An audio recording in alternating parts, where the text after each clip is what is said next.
Ndị be anyị daalụ n'ohinne. As you would see,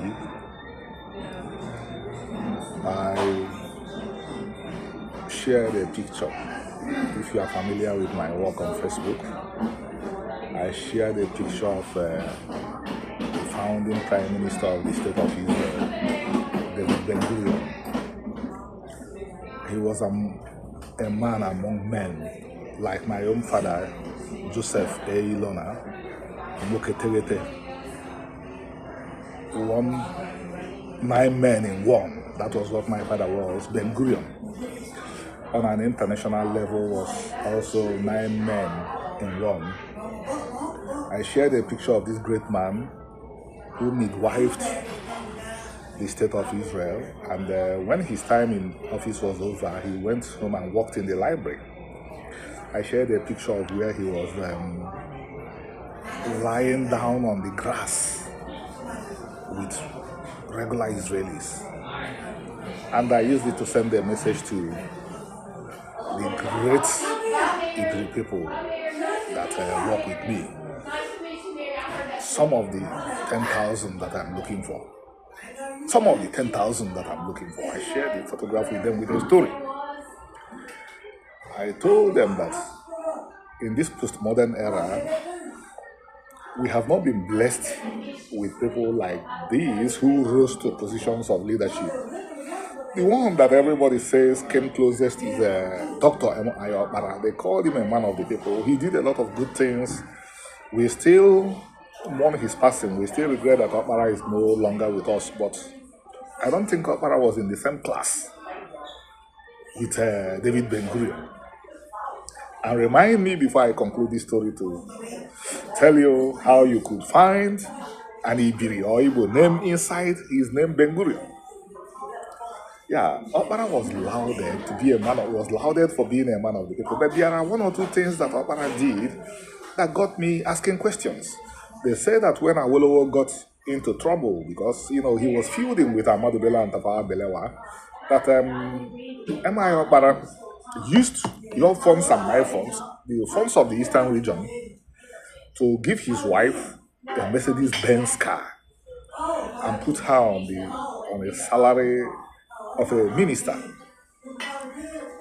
Why would he do this for Awolowo when I know Enugu very well? I went to coal camp. I know the conditions our people we are living in. There are people we are living in squalor at coal camp Enugu, Okoncha.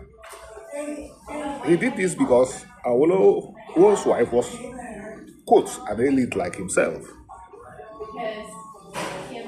Okpara was a great guy, but the vision was not as extensive as what we are having now.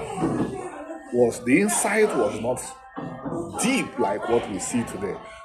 Because if Okpara had seen the entire picture, Okpara would have known that there was nothing like a slum or a GRA in Igbo land prior to the entry of the British.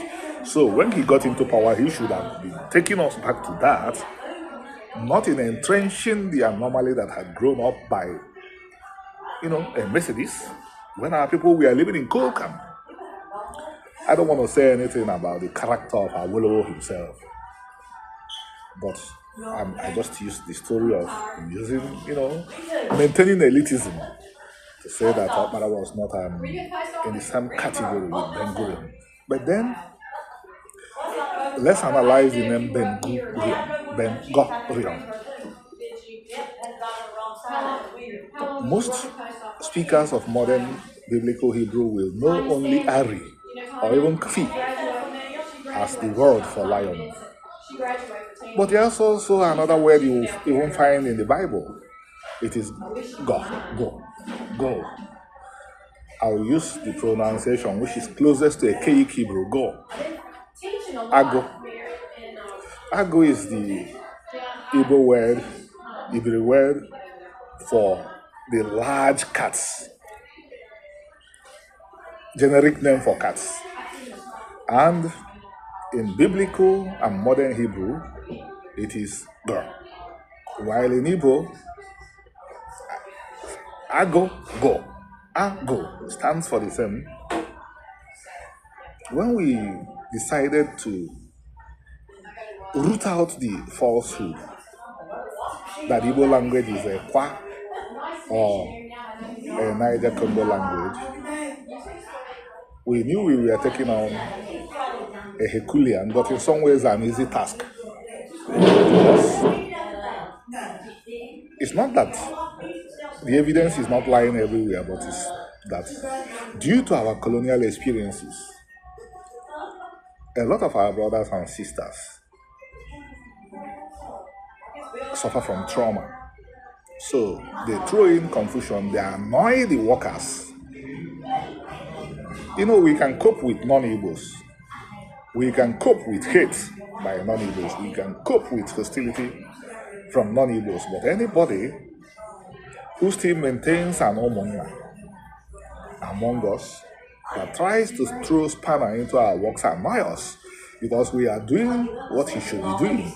We are teaching him what his parents did not teach him. But, well, if you are called, God will give you the fortitude to do the work. And that's how we look at it. So, have a beautiful day.